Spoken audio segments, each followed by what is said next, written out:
Com muita alegria nós iniciamos hoje a nossa série de mensagens, mas perceba que a humanidade está cada vez mais inserida em uma pluralidade de adoração, adorando cada vez mais pessoas e sendo dependentes daquelas pessoas, adorando posições e sendo dependentes daquelas posições, coisas, quando na verdade Deus nos ensina que a missão do seu povo, a missão do cristão, a missão da igreja é adorar a Deus.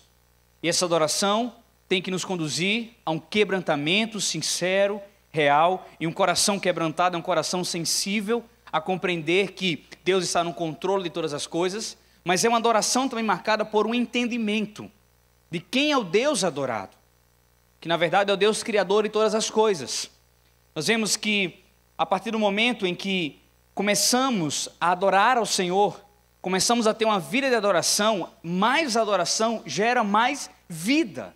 Porque contemplar as ações de Deus, do único Deus, Criador de todas as coisas, mas que por criar não se afasta da sua criação, pelo contrário, continua tendo controle de tudo. E quando eu o adoro, eu estou permitindo que essa adoração me conduza a mais vida dependendo do Senhor, mais vida vivendo os projetos de Deus, mais vida desfrutando da vontade do Senhor, que é boa, perfeita e agradável. Abra sua Bíblia, por favor, no Evangelho de João, capítulo 4, leitura que faremos do verso 1 ao verso 14 desse capítulo. Diz assim a palavra do nosso Deus: Os fariseus ouviram falar que Jesus estava fazendo e batizando mais discípulos do que João, embora não fosse Jesus quem batizasse, mas os seus discípulos. Quando o Senhor ficou sabendo disso, saiu da Judeia e voltou uma vez mais a Galileia. Era-lhe necessário passar por Samaria. Assim, chegou a uma cidade de Samaria, chamada Sicá, perto das terras que Jacó dera a seu filho José. Havia ali o poço de Jacó. Jesus, cansado da viagem, sentou-se à beira do poço. Isto se deu por volta do meio-dia. Nisso, veio uma mulher samaritana tirar água. Disse-lhe Jesus: Dê-me um pouco de água. Os seus discípulos tinham ido à cidade comprar comida. Verso 9. A mulher samaritana lhe perguntou: Como o Senhor, sendo judeu, pede a mim, uma samaritana, água para beber? Pois os judeus não se dão bem com os samaritanos. Guarde isso aí. Verso 10. Jesus lhe respondeu: Se você conhecesse o dom de Deus e quem lhe está pedindo água, você lhe teria pedido e ele lhe teria dado água viva. Disse a mulher: O Senhor não tem como tirar água e o poço é fundo. Onde pode conseguir essa água viva? Acaso o Senhor é maior do que o nosso pai Jacó, que nos deu o poço, do qual ele mesmo bebeu, bem como seus filhos e seu gado? Jesus respondeu: Quem beber dessa água terá sede outra vez. Mas quem beber da água que eu lhe der, nunca mais terá sede. Ao contrário, a água que eu lhe der se tornará nele uma fonte de água a jorrar para a vida eterna. Se você crê nessa palavra, glorifique o nome do Senhor. Feche seus olhos onde você estiver e diga: Deus, eu quero ouvir a tua voz. Pai, nós cremos que o Senhor está em nosso meio. E tu és um Deus pessoal. Tu és um Deus que nos vê de forma única. E eu te peço agora, em nome de Jesus, que essa palavra venha como manancial para as nossas vidas. Venha nos ensinar a importância de mais adoração para termos mais vida. Uma vida que glorifica o teu santo nome. Ministra o nosso coração. A palavra é tua. A mensagem é tua. A pregação é do Senhor. Nós estamos aqui dispostos a ouvir a tua voz, ter o entendimento bíblico da tua palavra e aí sim desfrutar da maturidade cristã. Nos ensina nesse instante a importância e o significado de uma adoração genuína e os resultados dessa adoração em nossa vida. Assim que nós choramos, em nome de Jesus, que todos digam. Sente no seu lugar, por favor. No texto lido de hoje, nós nos deparamos com o diálogo de Jesus com a mulher samaritana. Mas é importante aprendermos o surgimento desse povo, do povo samaritano. Com a morte do rei Salomão, mais de 900 anos antes de Cristo, Israel que era composto por 12 tribos, foi dividido entre Reino Norte, que ficaram com 10 tribos, e Reino do Sul, Reino do Norte e Reino do Sul, que ficaram com 2 tribos. A capital do Reino do Norte era Samaria. O que foi que houve? Aproximadamente ali 700 anos, mais de 700 anos antes de Cristo. O Reino do Norte foi levado como exilados ao cativeiro na Assíria. E ali ficaram presos. E ali perderam sua identidade. E ali tiveram que se relacionar, constituir famílias com pessoas estrangeiras e perderam a sua nacionalidade. Episódio triste também que ocorreu com o Reino do Sul, Judá, um pouco mais de 500 anos antes de Cristo, quando também foi levado para o cativeiro, dessa vez na Babilônia. Contudo, o Reino do Sul, 70 anos depois de ser levado ao cativeiro, sai da Babilônia e volta para Jerusalém, com um objetivo: reconstruir a cidade, que tinha sido saqueada e destruída. Quando chegaram em Jerusalém, os samaritanos procuraram os judeus para fazer uma aliança. Queriam se unir e ali em Jerusalém, provavelmente, construir a sua cidade, o local onde eles pudessem viver. Para surpresa dos samaritanos, os judeus desprezaram esse pedido. Rejeitaram qualquer tentativa dos samaritanos de aproximação. Isso gerou muito ciúme nos samaritanos e logo uma oposição severa aos judeus. Mais adiante, aí um pouco mais de 300 anos antes de Cristo, os samaritanos decidem construir um templo para adorar o seu Deus, e os judeus, conduzidos por um governador da Judeia, que ficava ali às margens do Mar Morto, vai lá e destrói o templo dos samaritanos. Os samaritanos, em contrapartida, quando Neemias, muito tempo depois, vem reconstruir os muros de Jerusalém, os samaritanos se unem e dizem: a gente não vai permitir que ele construa esses muros, que ele reconstrua esses muros. Esses relatos que eu estou falando para vocês, tanto está no livro de Esdras, capítulo 3 e 4, como também no livro de Neemias, capítulo 4. E os samaritanos foram os maiores inimigos de Neemias por impedir essa reconstrução dos muros. Queridos, essas combinações terríveis fizeram com que judeus e samaritanos fossem inimigos mortais. Fez com que judeus e samaritanos alimentassem, guardassem em seu coração uma mágoa que pode ser considerada como cancerígena, porque mata tudo, mata sonho, acaba com a paz, acaba com a tranquilidade, sabe? Tira a noite de sono. E esses dois povos não poderiam se cruzar. Jesus deixa a cidade onde estava, vai até a Galileia e decide passar por Samaria. Jesus sendo judeu. E há um objetivo para tudo isso. Nós nos deparamos com um encontro magnífico de Jesus com a mulher samaritana.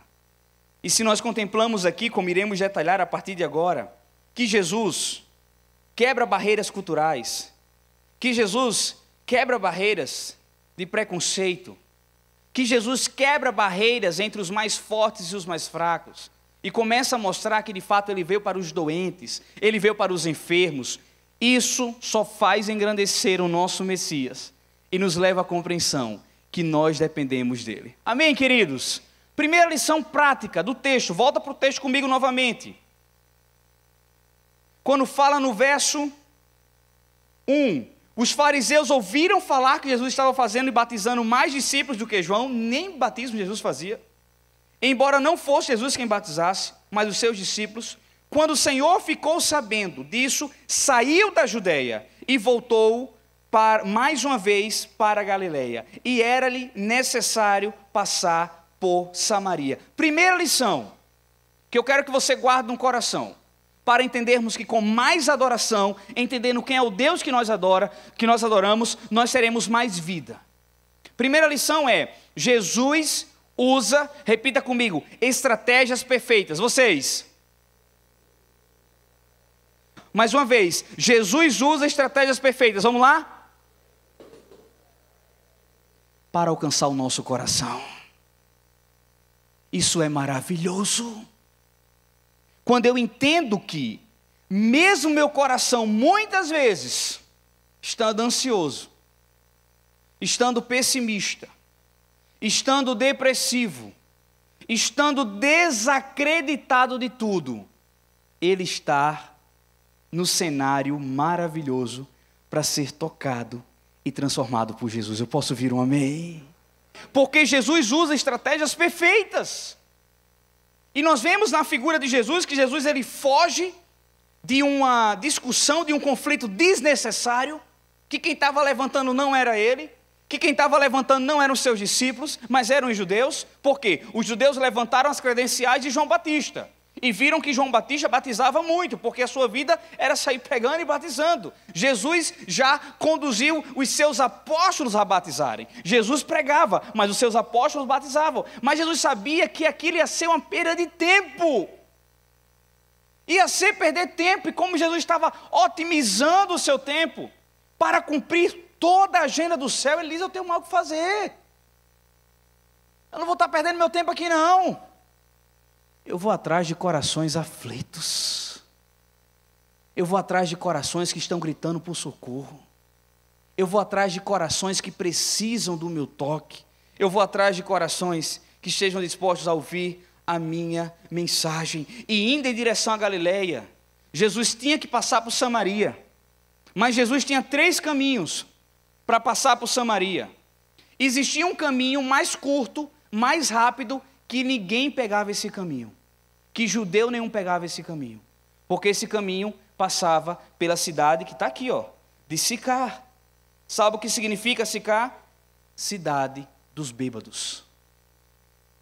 E os judeus, na sua arrogância, na sua prepotência, os judeus dessa época, queridos, no seu separatismo, extremamente separatistas, jamais cruzava esse caminho.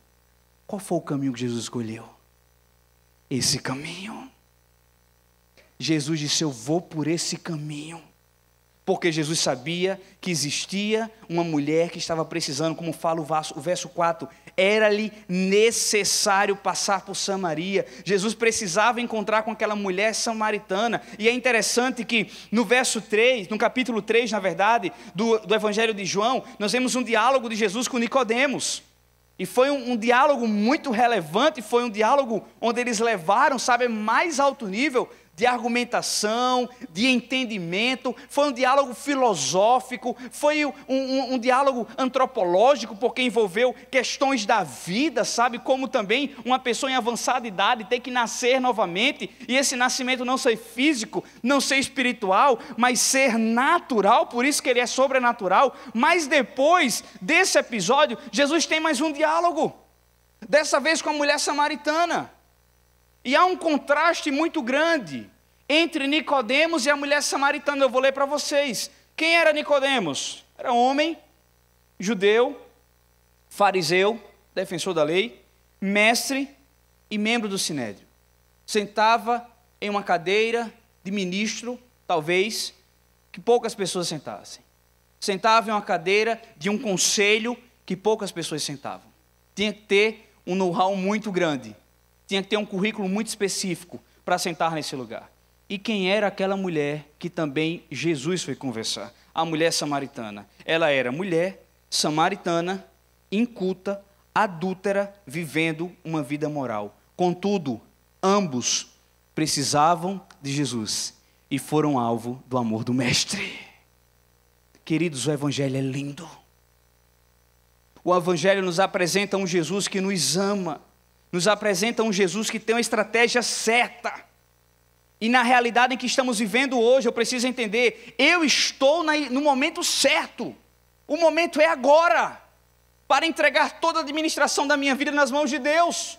O momento é agora de entender que há aspectos da minha vida, há áreas da minha vida que estão quebrados, porque essa é a nossa realidade. Quem está falando para vocês aqui? Um enfermo. E eu estou falando para quem? Para outros enfermos, com todo respeito, porque isso nos assemelha. E louvado seja Deus, porque Jesus não veio para os saudáveis, mas para os enfermos. Jesus veio para quem toma ansiolítico. Eu posso ouvir um amém? Jesus veio para quem toma antidepressivo. Amém? Jesus veio para quem está pensando em desistir da vida. Jesus veio para os fracassados. Jesus veio para quem tem transtorno.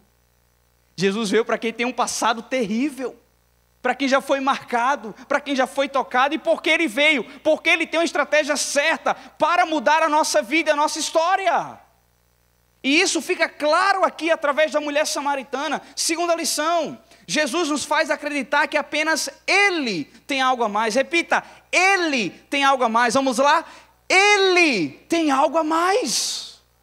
Queridos, eu posso me esforçar o que for. Eu posso ter um esforço sobrenatural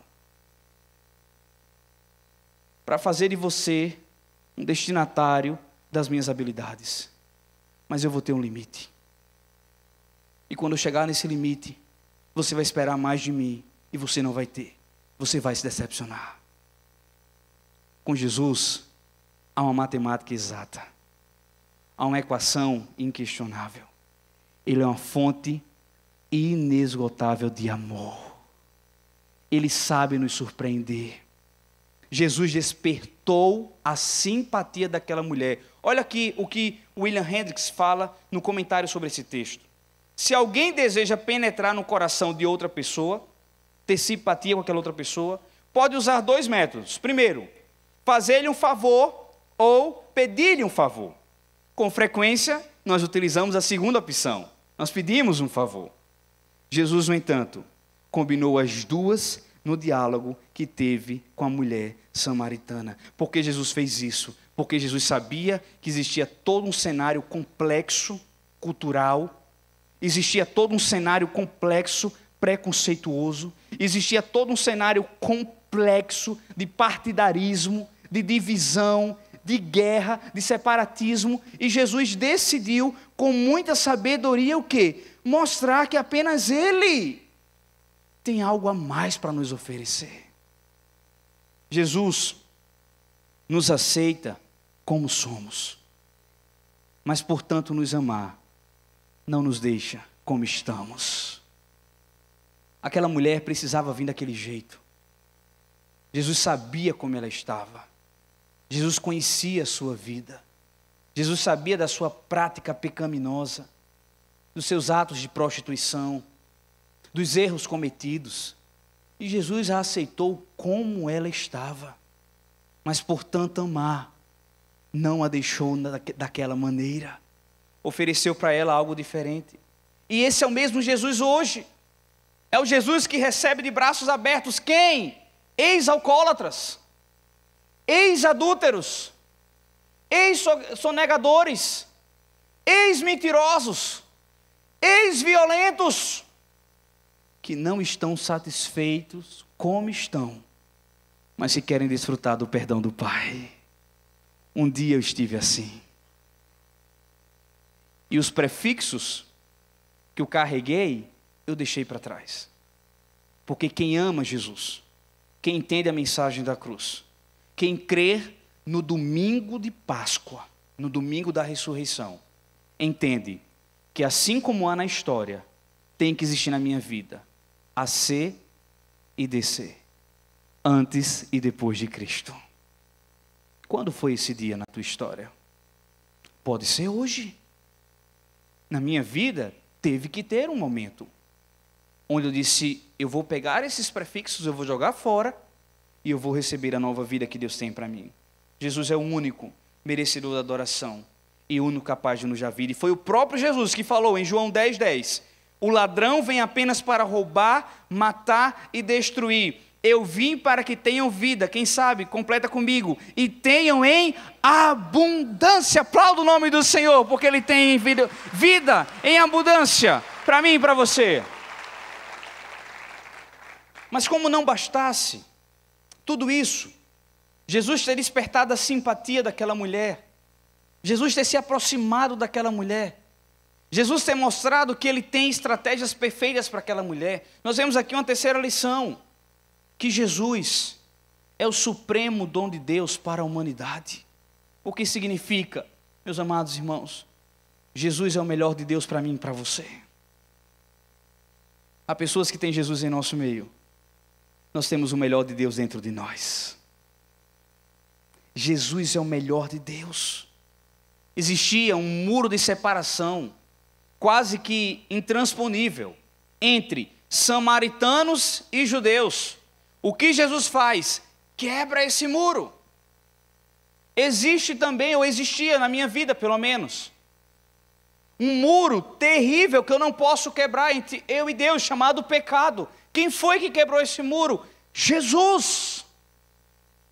Quando Deus manda seu único filho à cruz para morrer em nosso lugar, é para que possamos entender que existe um muro que nos separa do Senhor, mas que nós recebemos um presente gracioso, mas ao mesmo tempo que é gracioso, ele é incalculável, ele é imensurável, ele é majestoso, ele é magnífico, que chama-se salvação. E a salvação é pela graça, não são por nossos méritos, é pela escolha de Deus, que decide presentear um povo com a bênção do perdão. Onde há perdão, existe alívio. Onde há salvação, há adoração. E onde existe adoração, há mais vida. Mais vida. Jesus se identificou com aquela mulher. Ele deu valor àquela mulher quando todos a desvalorizavam. Não a condenou, nem a desprezou, mas olhando em seus olhos, a apresentou a solução. Só Jesus é o melhor presente de Deus para mim e para você. Porque basta lhes apontarmos os outros para sentirmos a rejeição vinda do próximo. Pois bem, com o nosso Deus é diferente. Ele também desperta simpatia por mim e por você. Ele decide nos amar. E esse amor é maravilhoso. Como eu contei aqui para vocês. Pela ida ao cativeiro, foram conduzidos ao cativeiro na Síria. O povo samaritano perdeu sua identidade. Aquela mulher perdeu sua identidade. Mas ela foi identificada por aquele que é capaz de nos dar uma nova vida e uma nova história. Queridos, religião nenhuma faz isso, só Jesus. Só Jesus. Por isso que nós precisamos encontrar nele tudo para a nossa vida. E quarta e última lição, verso 14. Mas quem beber da água que eu lhe der, nunca mais terá sede. Ao contrário, a água que eu lhe der se tornará nele uma fonte de água viva a jorrar para a vida eterna. Quarta e última lição. Jesus desperta em nós o senso de necessidade. Sabe qual é a frase dos vitoriosos? Eu dependo de Deus. Não é a frase dos fracassados. Fracassados irão insistir na sua autoadministração. Fracassados irão continuar perdendo tempo, recurso, energia por causa da sua teimosia. Fracassados irão sempre se colocar em uma posição de vítima e transferir a culpa para os outros. Vitoriosos declaram: eu preciso de Deus. Eu preciso do Senhor. E Jesus ensinou isso através daquele ato, sabe? De mostrar à mulher: olha, eu sou a fonte, mas quem beber da água que eu lhe der nunca mais terá sede. Ao contrário, a água que eu lhe der se tornará nele uma fonte de água a jorrar para a vida eterna. Jesus é uma fonte inesgotável de quê? De esperança, de paz, de perspectivas, de saúde. Quão enfermo nós somos, mas há um Jesus que é o médico dos médicos. Há um Jesus que cura porque nos ama. E há um Jesus que já estabeleceu que para aquele que está nele, toda doença é temporária. Um dos sermões mais emocionantes que eu vi do pastor Ismael, que Deus levou para si alguns meses atrás, faleceu decorrente de um uma severa metástase de tumor maligno. Eu estava revendo um dos seus sermões. E no final do ano de 2018, pregando para a sua igreja, através de uma transmissão ao vivo pelo Facebook, ele disse: eu esperei muito que o meu milagre chegasse esse ano. Eu estou no último dia do ano, a algumas horas de entrar em 2019, e meu milagre não chegou. Eu não sei como eu vou entrar no novo ano, mas uma coisa eu tenho certeza: o maior milagre eu já experimentei. O meu nome está escrito no livro da vida. Com certeza, o maior milagre da nossa vida é a salvação, queridos.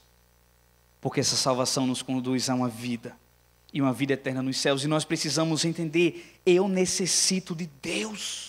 Eu sou fraco, eu sou pecador, eu sou enfermo, sabe? Tem coisas que eu não vou ser capaz de mudar, eu não vou ser capaz de transformar, mas eu dependo de Deus. O começo desse ano foi bem interessante para nós, para mim e para a Jamile, por vermos o avanço de Bia, conhecermos os amiguinhos da sala dela, mas depois nós descobrimos que tinha outra Bia na sala dela. Então, a nossa Beatriz e outra Beatriz na sala dela. E os amiguinhos, sem maldade nenhuma, pelo amor de Deus, queridos, estou só compartilhando. Os amiguinhos de sala dela, de 4 anos, por um distúrbio neurológico que a nossa filha tem, começaram a classificá-la como Bia que não fala. Tinha 2 Bias, Bia que fala e Bia que não fala. E quando nós vimos isso, nosso coração ficou arrasado. Porque disse: meu Deus, minha filha ser taxada por uma apraxia da fala que tem, o preconceito já começa aí. Não das crianças, que são puras, mas para a sociedade. Eu lembro que certa vez eu estava saindo da escola e uma amiguinha dela se aproximou de mim: pastor, e eu me abaixei para conversar com ela. Ela disse: olha, eu não sei mal o que fazer. Eu quero ser tanto amiga de Bia, mas ela não fala comigo. Eu disse: meu amor, vai resolver, isso vai resolver. Eu vou conversar bem direitinho com ela para ela falar com você, tá bom? Mas eu fui triste para o carro, porque eu sabia que são questões complexas neurológicas. Não é só dizer fale, não é só dizer se comunique. E aí, quando nós soubemos disso, Jamile ficou super angustiada. Mas como pode? Taxando a criança como que não fala, que, enfim, por causa do transtorno que ela tem. Eu fiz: calma, meu amor. E começamos a pensar em algumas formas. Vamos conversar com os alunos. A gente tira a Bia e vai lá, mas a gente não sentiu paz. Vamos marcar uma reunião com os pais e tentar conduzir as crianças a não chamar assim. Também não sentimos paz. Aí eu lembrei de uma estratégia de uma estratégia infalível: a oração. Eu disse: meu amor, a gente vai orar mais. E a gente vai clamar ao Senhor. Bia começou a falar. Bia começou a chamar. Se liga no movimento. Bia começou a chamar as amiguinhas e os amiguinhos pelo nome. Ou pelo primeiro fonema, ou repartido. E os amigos se reuniram. Olha como Deus faz, viu? Eu nem pisei no infantil 4. Os amigos se reuniram, chamaram a professora. Estou falando de crianças de 4 anos, viu? Disseram: tia, Bia começou a falar. As 2 Bias falam agora. Descobre qual é o outro nome de Bia, da nossa Bia, o sobrenome. Descobre qual é o outro nome de Bia. E falaram. E hoje a nossa filha é chamada na sala de Bia Campos. Olha que nome lindo. Queridos, porque tem coisas que a gente não vai por desgaste, que a gente adoece. Tem coisa que a gente não vai por desgaste porque aquilo vai machucar mais. Tem coisa que tem que ser joelho no chão. Há aspectos em nossa vida que eu tenho que fazer a oração dos vitoriosos. Deus, eu preciso de Ti. Eu tenho que fazer a oração daqueles que têm vitória em sua vida. Deus, eu estou desesperado, vem me socorrer. Porque essas orações chegam ao coração do trono de Deus. E Ele manda o seu socorro. Ele manda as suas intervenções. Eu quero concluir lhe levando a entender essa verdade, que a gente sabe, mas não quer acreditar. Nada nesse mundo nos satisfaz. Nada nesse mundo pode nos satisfazer. Nada nesse mundo pode nos preencher. Só Jesus Cristo. Sabe o que Jesus nos ensinou? Com aquele diálogo com a mulher samaritana? Que pessoas nos dão alegria. Sim ou não? Sim. Mas nos causam tristeza. E tiram de nós a alegria. Trabalho nos traz algumas realizações. Sim ou não? Sim. Mas o mesmo trabalho nos adoece. E tira de nós as nossas realizações. Coisas nos dão prazer, sim ou não? Sim, tem muita coisa que nos dá prazer. Mas também, muitas delas nos trazem decepção. E rouba de nós o nosso prazer. Mas há um que tem toda a plenitude. Há um que derrama sobre nós a sua água, a sua vida. O seu nome é Jesus. E aquilo que Ele nos dá, Ele não pede de volta. Ele nos dá para todo sempre. Amém. Louvado seja o nome do nosso Deus. Amém.